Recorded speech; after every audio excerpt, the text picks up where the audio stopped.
Strasbourg accueille les états généraux du christianisme. Forum, débat, on va se poser des questions de fond sur le devenir de la société. On va s'en poser quelques-unes ici ce soir dans notre émission Pas très cathodique. J'ai le plaisir d'accueillir sur ce plateau Monseigneur Gralet. Merci beaucoup. Michel Coll, rédacteur en chef de La Vie. Vous êtes un peu l'organisateur de cet événement. L'initiateur. L'initiateur. Bonsoir Lilian Thuram. C'est un vrai plaisir de vous avoir sur ce plateau. Merci d'avoir accepté notre invitation. Lilian, je vous réserve la première question. De footballeur champion du monde, aujourd'hui, vous luttez contre le racisme, vous défendez l'éducation. C'est quoi le but du jeu de participer à ces états généraux du christianisme? Le lien entre vos combats et Dieu? Écoutez, je pense que ce sont avant tout des questionnements. Des questionnements pour ne pas se laisser enfermer dans un groupe, pour pouvoir avoir l'intelligence de questionner ce groupe et comprendre que nous sommes tous liés. Voilà, peu importe notre religion. Les états généraux du christianisme, c'est un vaste programme, Monseigneur Gralet. L'objectif de ces quelques jours de débat et de forum à Strasbourg, quel est-il? Permettre aux chrétiens de se saisir de toutes les questions qui leur paraissent importantes. Nous ne sommes pas seulement des croyants qui sommes attachés à la vérité de Dieu, nous sommes des membres d'une vaste communauté de croyants avec toutes les différences et toutes les composantes d'un christianisme très vaste. Et il fallait donner la parole à tous ceux qui composent cette communauté croyante. Michel Coll, on a le droit de se poser des questions qui fâchent dans les forums que vous organisez? Mais plus jamais, mais pas seulement les questions qui fâchent, il y a aussi des questions qui font de la joie et qui réjouissent. On n'est pas seulement là venu pour se fâcher. Et je crois que ce qui est très important, c'est de comprendre que les états généraux du christianisme, finalement, c'est un moment de grâce, si vous voulez, où on peut se rencontrer, échanger en toute liberté, sans tabou. Notre société, qui est morcelée, souvent, il y a des murs, hein, on a battu un mur, on a ouvert une porte plutôt ce matin. On va y revenir. Voilà, on va y revenir. Sport, 300 ans entre... Voilà. C'est se donner les moyens, si vous voulez, de la nourriture intellectuelle et spirituelle pour devenir des ouvreurs de portes dans notre société. Lilian, il y a quand même pas mal de portes à fracasser quand même pour que beaucoup de choses changent. Je pense au racisme notamment, à l'éducation. Est-ce que c'est quelques jours de réflexion? On l'a dit, on va réfléchir, on va discuter. Vous allez pouvoir semer un petit peu quelque chose chez les personnes que vous allez rencontrer. Et elles vont sortir de là et se dire « Ouais, c'est complètement stupide d'être raciste ».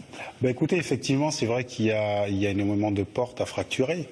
Mais je dirais que la première des choses, c'est avoir une réflexion sur sa propre personne. Je pense que les portes sont à l'intérieur de nous-mêmes. Et je pense que nous devons réfléchir à savoir pourquoi nous avons certains préjugés et pourquoi parfois on s'enferme dans des groupes. On peut s'enfermer dans sa couleur de peau, on peut s'enfermer dans sa religion, on peut s'enfermer dans sa nationalité. Et donc peut-être qu'il serait temps de réfléchir en tant qu'être humain. Vous croyez en Dieu ? Moi, disons que mon cheminement a été le cheminement d'un petit garçon qui est né à la Guadeloupe, voulait devenir prêtre quand il était petit, et à se poser des questions. Aujourd'hui, je dois avouer que je crois avant tout dans les hommes et les femmes, parce que je pense que c'est chacun de nous que nous pouvons construire une société plus juste, et donc avoir le courage justement d'avoir confiance en nous, Et comme je dis souvent, si chacun de nous, parce que les religions prônent que chacun de nous, nous ressemblons à Dieu. Donc je pense que nous devons s'attarder à nous regarder, avoir confiance. Et moi je pense qu'aujourd'hui je crois beaucoup en l'être humain. Monseigneur Gralet, vous pouvez rebondir là-dessus. Je crois en l'homme. Tout à fait. Et je suis heureux quand même de la présence. Je voudrais saluer votre présence, Lilian Thuram. Ça me rappelle ma propre participation à une équipe de basket quand j'étais étudiant, puis jeune prêtre. Et le fait de porter le même maillot, rassembler des gens très différents, de croyances très différentes, observer des règles communes pour qu'on réussisse, créer une ambiance, créer un moral, c'était formidable. Et je trouvais toute ma place comme croyant, comme prêtre, avec tous mes camarades. Il y a des valeurs communes, sport et religion. Bien évidemment. Bien évidemment. Complètement. Nous sommes donc solidaires puisque nous habitons le même sol. Nous sommes solidaires, nous sommes frères les uns des autres. Si nous ne bâtissons pas la fraternité, eh bien nous allons mourir idiots. Alors ça, ce sont des principes absolument exceptionnels. Mais moi, je remarque aujourd'hui, comme certainement beaucoup d'autres, que Dieu, aujourd'hui, pousse les gens à des guerres, à se tuer, à se radicaliser. Est-ce que c'est un des problèmes aujourd'hui? Allez-y, peut-être vous Moi, je pouvez dirais que répondre. c'est moins Dieu.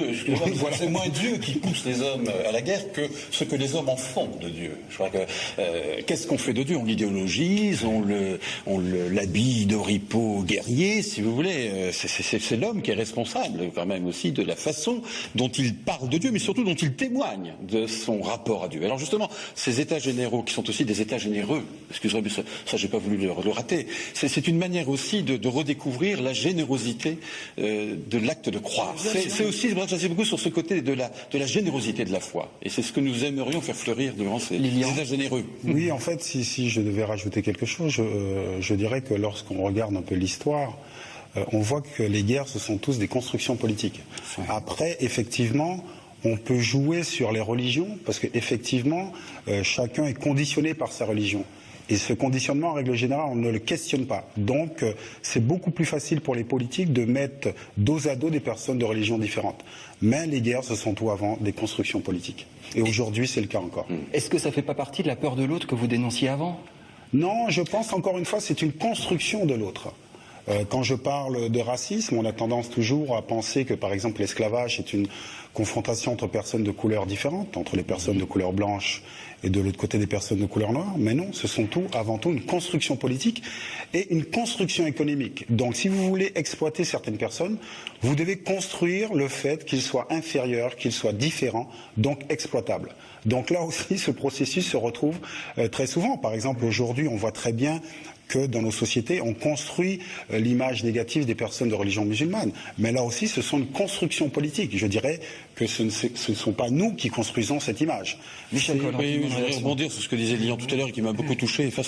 On est devant des grands défis, quoi, des défis économiques, des défis sociaux, des défis culturels énormes, vu la mondialisation de nos sociétés. On a une société à reconstruire. Oui, on a une société à construire ensemble. Et je crois que ce qu'il a dit tout à l'heure est capital et c'est au centre de nos états généraux ici à Strasbourg, c'est qu'il faut aussi qu'on se reconstruise une maison intérieure, qu'on redécouvre au fond de nous-mêmes cette liberté intérieure qui nous permet de reconnaître en l'autre un frère, un égal.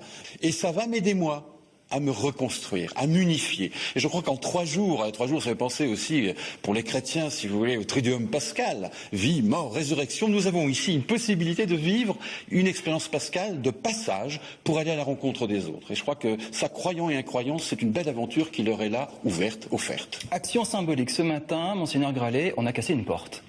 Quelle porte on a cassée? Alors, c'est un des résultats de l'histoire de l'opposition entre croyants. C'est un des drames. Protestants catholiques. Oui, catholiques et protestants. Si théoriquement les disciples de Jésus étaient restés fidèles, eh bien ils ne se seraient pas opposés. Ils auraient accepté qu'il y ait des différends dans le même groupe et nous aurions pu nous convertir et progresser. L'idée, on va expliquer aux téléspectateurs, l'idée c'est voilà. 2 églises, un mur, une porte, on casse et on communique. Alors, la réalité d'aujourd'hui, l'histoire, c'est l'histoire. Aujourd'hui, et depuis des décennies, nous travaillons, catholiques et protestants, dans le respect, dans le dialogue. C'est ce qu'on appelle l'œcuménisme. Est-ce que cette symbolique-là, aujourd'hui, porte? Est-ce qu'aujourd'hui, tout le monde peut comprendre ça? Ou alors tout le monde, je reprends l'exemple, on est fermé, on a peur, chacun pour soi, on casse une porte dans une église. J'ai envie de dire, oui, alors. Je pourrais vous dire tout de suite, oui, c'était très sensible. Ce qui m'a frappé, nous étions de côté catholique, nous attendait côté protestant le pasteur de. C'est le mur de Berlin, quoi. Voilà. Il y a un truc qui tombe. Et alors, le maire, qui est en même temps responsable des édifices religieux, ouvre la porte, et les 2 responsables religieux vont se tendre la main et vont se donner l'accolade. Et lorsque je prends le pasteur dans mes bras et que nous nous saluons, nous connaissons par nos prénoms, on se tutoie, mais on a pris le temps de mesurer à quel point cette accolade avait force de signe puissant. Lilian, éducation contre le racisme. Est-ce que l'Église, et vous pouvez vous adresser directement à Monseigneur Gralet, fait assez pour éduquer ses ouailles à la lutte contre le racisme? Écoutez, sincèrement, je ne sais pas, parce que je ne suis pas un spécialiste de l'Église. Disons que malheureusement... Est-ce que ça peut passer par là, par exemple? Complètement. De toute façon, plus vous multipliez, je dirais, les signes positifs, mieux c'est. Par exemple, effectivement, aujourd'hui, la porte qui a été cassée, c'est symbolique. Et nous avons besoin des symboles forts d'entraide et de pacification. Et donc, effectivement, je pense que la société, l'Église, tout ce qui peut participer à l'éducation contre le racisme, encore une fois, c'est-à-dire que le racisme, c'est avant tout une construction politique. J'accueille désormais sur le plateau de Patrey Cathodique Mathieu Chanvillard. Mathieu Chanvillard va nous présenter son édito, son papier. Il a été très inspiré par les états généraux du christianisme. Il est là, fringant, tout beau. Mathieu, salut. Mathieu, c'est à vous. Merci Tanguy. Bon, je vais être tout à fait honnête avec vous, je suis un petit peu déçu aujourd'hui quand même, parce que quand j'ai vu le mail de Tanguy hier qui s'intitulait « Lilian Thuram à Strasbourg », alors là j'étais ravi, quoi, quasiment un rêve de gosse. Vous vous rendez compte, quel renfort extraordinaire pour le Racing, quoi. Alléluia, quoi. Pardon, monseigneur, mais vous rendez-vous compte, un champion du monde à la Méno. Et non, là, franchement, même avec une licence vétéran, je me dis qu'en 4e division, où joue le Racing aujourd'hui, c'est le CFA, je dis même avec une licence vétéran, ça doit passer encore. Mais non, patatras, Tanguy m'explique que si Lilian Thuram est à Strasbourg aujourd'hui, c'est pas pour le Racing, c'est pour les états généraux du christianisme. Ah, alors là, petit blanc, j'ai eu quand même 30 secondes, on a beau être journaliste... Parfois on passe à côté. Là, manifestement, j'avais raté un wagon. Je savais pas du tout que Lilian Thuram était rentré dans les ordres.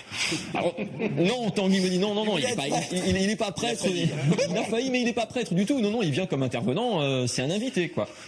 Je dis ça m'a un peu rassuré. En même temps, non, rassuré, c'était pas le mot, parce que, souvenez-vous, déjà, comme joueur, il avait un peu cette espèce de hauteur, de charisme, de prestance, et puis regardez, il est posé, crâne rasé, petite lunette. Moi, je l'imaginais tout à fait, finalement, sur les marches de l'église de Gamsheim le dimanche matin, soutane sur les épaules, Bible sous le bras. Je trouve que c'était tout à fait crédible. Pas plus que Fabien Barthez dans la même situation, par exemple. Mais non, bon, j'avais encore fait fausse route, c'est dommage, ça aurait été un joli coup quand même réussi par l'équipe de Monseigneur Gralet. Une recrue d'enfer, une belle recrue en tout cas.